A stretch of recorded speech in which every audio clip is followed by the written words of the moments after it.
राम राम दोस्तों, welcome to विरमान। दोस्तों maths में पॉलिनोमियल्स हम कर रहे थे। आज दोस्तों उसका अगला टॉपिक करेंगे हम पॉलिनोमियल्स का डिवीज़न एल्गोरिथम ऑफ पॉलिनोमियल्स। दूसरा टॉपिक करेंगे दोस्तों डिवीज़न एल्गोरिथम ऑफ पॉलिनोमियल्स। ठीक है दोस्तों, तो चलिए शुरू करते हैं ये टॉपिक बिना वक्त गवाए। डिवीज़न एल्गोरिथम ऑफ पॉलिनोमियल्स क्या है दोस्तों? ये टॉपिक जो है अब तक हम लगभग जो टॉपिक करते थे उसमें बाइनोमियल देखते थे। बाइनोमियल के बारे में लगभग ज़्यादातर उससे रिलेटेड हम करते थे। ये दोस्तों बनाया गया है बाइनोमियल से ऊपर, यानी कि इसमें दोस्तों कहते हैं कि अगर कोई हमारे पास ट्राइनोमियल दी गई है, अगर हमारे पास कोई ट्राइनोमियल दी गई है, कोई भी ट्राइनोमियल, और हमें उसका एक जीरो दिया गया है, कोई भी हमें उसका एक जीरो दे दिया, तो क्या हम उसके दो जीरो निकाल सकते हैं? इसमें ये कहा गया है दोस्तों। ठीक है, तो उसको इन्होंने कहा है कि हम निकाल सकते हैं डिवीज़न एल्गोरिथम ऑफ पॉलिनोमियल से निकाल सकते हैं। ठीक है, मान लो इन्होंने कोई पॉलिनोमियल दी है हमें,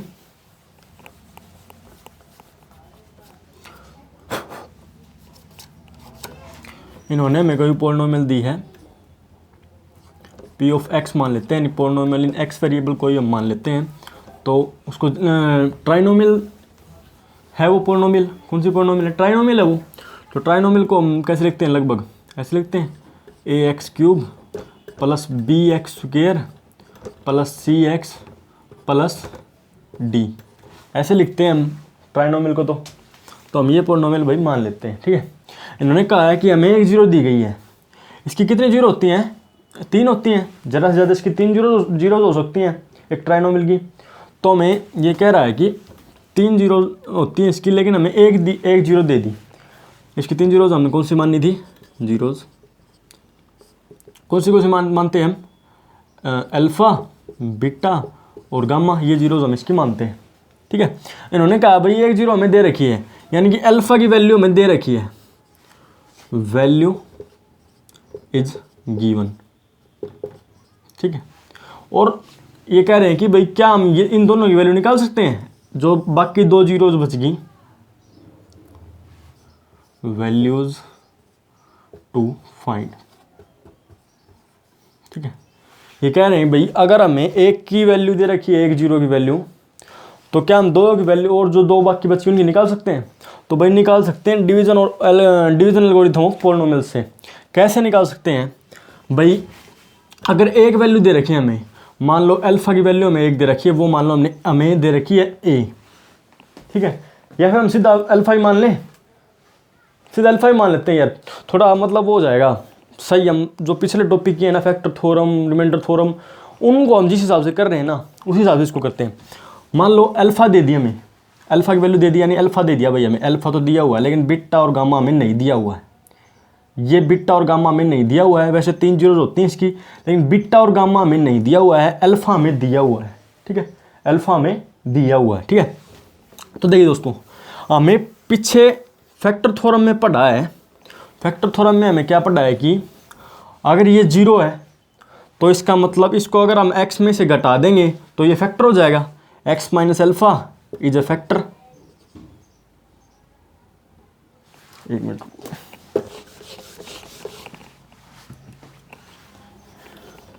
इफ 1 0, 1 को 1 ही लिखते हैं भाई, कभी अलग समझ ले। If 1 0 alpha is given, then x minus alpha is a factor of this P of x. अगर हमें एक जीरो अल्फ़ा दी गई है तो x माइनस अल्फ़ा इसका फैक्टर होगा। ये हमने पहले पढ़ लिया है कि अगर हमें एक जीरो दी गई है तो उसको अगर हम x में से घटा देंगे, यानी जिस वेरिएबल में पॉलिनोमियल दी हुई है अगर उसमें से घटा देंगे तो वो उसका फैक्टर हो जाएगा, यानी कि भाई x माइनस अल्फ़ा जो है वो इस पॉलिनोमियल का फैक्टर होगा।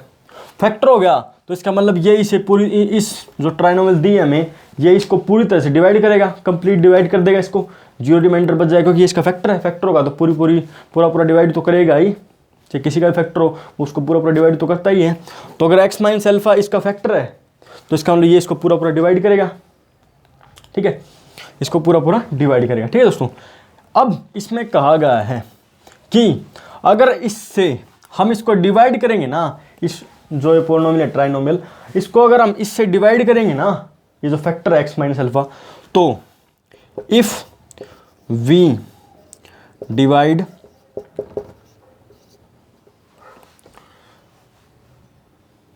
p of x with p of x by, if we divide p of x by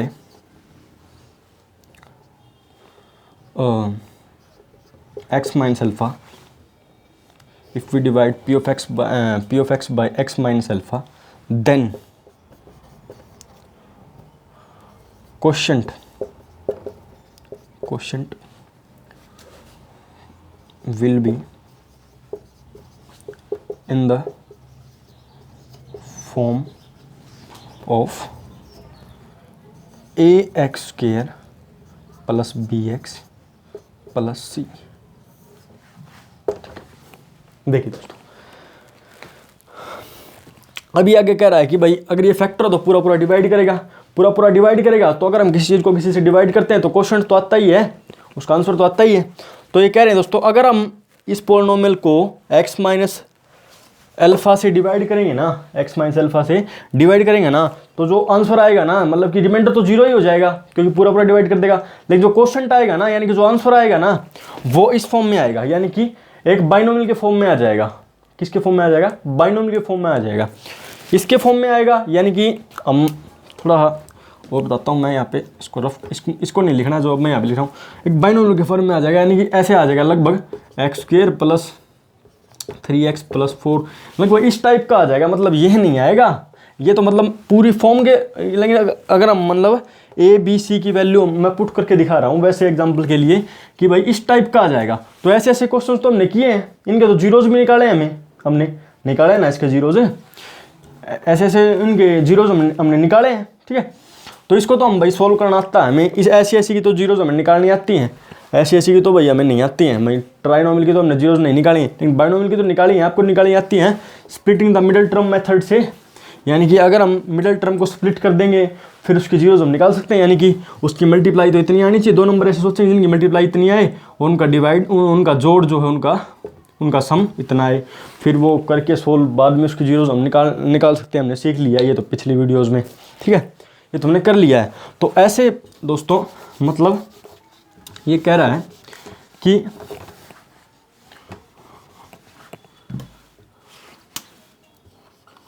इस फॉर्म में जो क्वोशंट है, मतलब कि जो डिवाइड करने पर आंसर आएगा वो इस फॉर्म में आ जाएगा, ठीक है। फिर इसको हम जो है दोस्तों, पहले आप इसको बाद में बताऊंगा, पहले आप ये बोर्ड भाई भर गया है, इसको आप पूरा पहले नोट कर लीजिए पॉज करके, फिर आगे हम इसको देखते हैं। चलिए दोस्तों देखिए, यहाँ तक हम पहुँच गए हैं।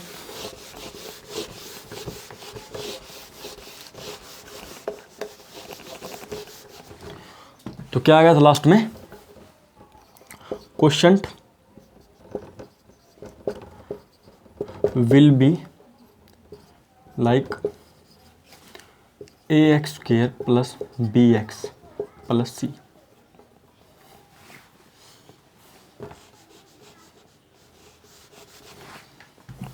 ठीक है, क्वोशंट दोस्तों इस तरह से आ जाएगा, ठीक है, क्वोशंट इस तरह से इसका आ जाएगा। अगर हम डिवाइड करेंगे तो आपको मैं क्वेश्चंस की इसके अगले वीडियो में क्वेश्चंस भी करके दिखाऊंगा ताकि आपको थोड़ा सा और अच्छे से समझ में आ जाए, ठीक है। लेकिन पहले आप टॉपिक को बिल्कुल बढ़िया से समझो, बिल्कुल दिमाग में बैठा लो, ठीक है। कुछ भी मत सोचो, ये वीडियो देखते समय सिर्फ इस टॉपिक को अपने दिमाग में बैठाने की सोचो, ठीक है। देखिए जो क्वोशंट है वो इस टाइप का आ जाएगा, वी कैन सोल्व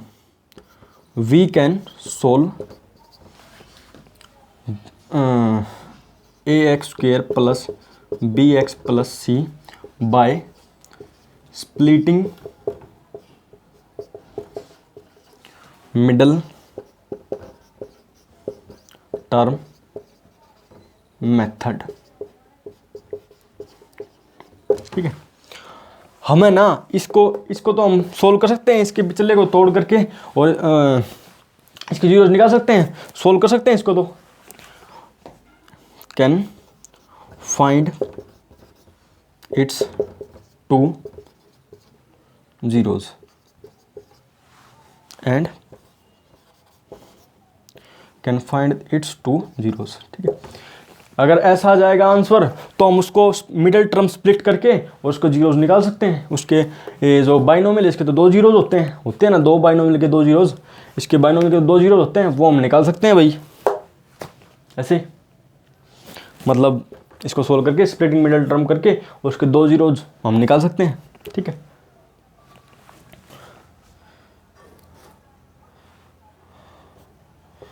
these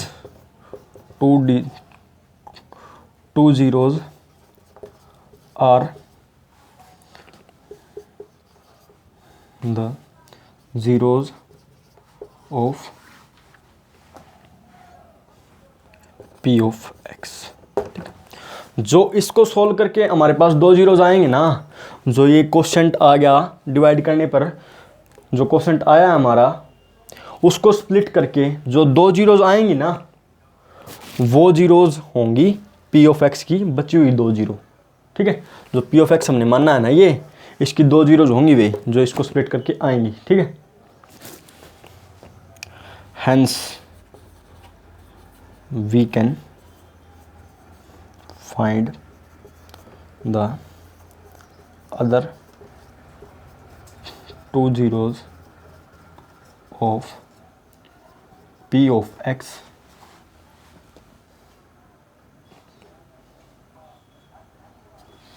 ठीक है दोस्तों। तो इस प्रकार से हम P of X की दो जीरो जो बच गई थी बीटा और गामा, उसकी वैल्यू निकाल सकते हैं। क्योंकि इसको जब हम स्प्लिट करेंगे ना और इसकी जीरोस निकालेंगे, इसको जब स्प्लिट करेंगे और इसकी जब दो जीरोस निकालेंगे तो वो जीरोस जो जीरोस निकलेंगी ना, वो बीटा और गामा की वैल्यूज होंगी। यानी कि दो जीरोस बच गई थी ना, अल्फा की वैल्यू तो हमारे पास शुरू में ही थी, एक की वैल्यू तो हमें दे गई थी, हमें बची हुई दो की निकालनी थी।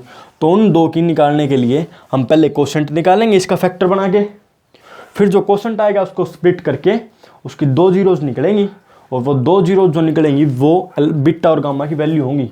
यानी कि जो बची हुई दो जीरोस हैं वो होंगी। ठीक है, ये बताया गया है दोस्तों डिवीजन एल्गोरिथम ऑफ पॉलिनोमियल्स में। ठीक है, ये बताया गया डिवीजन एल्गोरिथम ऑफ पॉलिनोमियल्स। ठीक है, तो कोई बड़ी बात नहीं है, आसान ही टॉपिक है। आशा करता हूँ आपको अच्छे से समझ में भी आया होगा। आप इसको भी एक बार लिख लीजिए पॉज करके अच्छे से। ठीक है,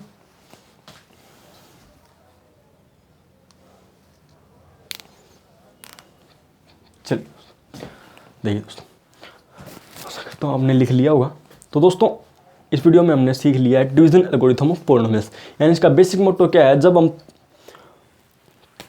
ट्राइनोमियल्स की जीरोस निकालते हैं, अगर हमें उसका एक जीरो दिया हुआ है ना, तो उसका फैक्टर बना के जो उसको डिवाइड करेंगे, उस फैक्टर से पॉलिनोमियल को डिवाइड करेंगे तो क्वोशंट निकलेगा।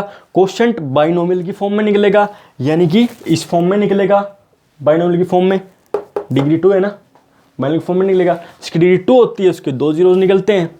तो इस तरह से हम बचे हुए दो जीरोस बीटा और गामा की वैल्यू निकाल सकते हैं। जो दो जीरोस इसके निकलेंगे वो बीटा और गामा की वैल्यू ही होगी। यानी कि जो बचे हुए दो जीरोस हमें निकालने थे वो उन्हीं की वैल्यू होगी। ठीक है, इसको हमें सोल्व करना आता है, ये splitting of the middle term करके कर सकते हैं ना इसको, हमें कोई बड़ी बात नहीं है, इसको हम निकाल ही सकते हैं। तो जीरोस निकाल लेंगे इसकी और उन दो जीरोस की वैल्यू आ जाएगी। ठीक है दोस्तों, ये था हमारा डिवीजन एल्गोरिथम ऑफ पॉलिनोमियल्स। आशा करता हूँ दोस्तों आपको अच्छे से समझ में आया होगा। कुछ भी समझ में नहीं आया तो कमेंट कीजिए, इसके क्वेश्चंस ज़रूर कीजिए, कहीं पे आपको मिलते हैं तो कीजिए।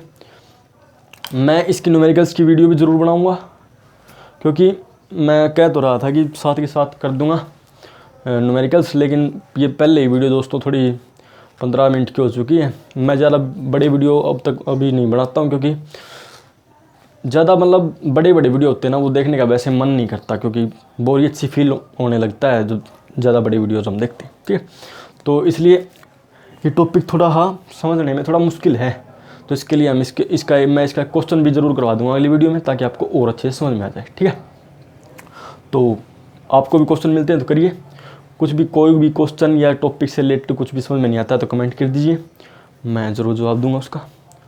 तो बस यही है दोस्तों आज के लिए, पढ़ते रहिए, सफलता के रास्ते पर चलते रहिए। धन्यवाद दोस्तों।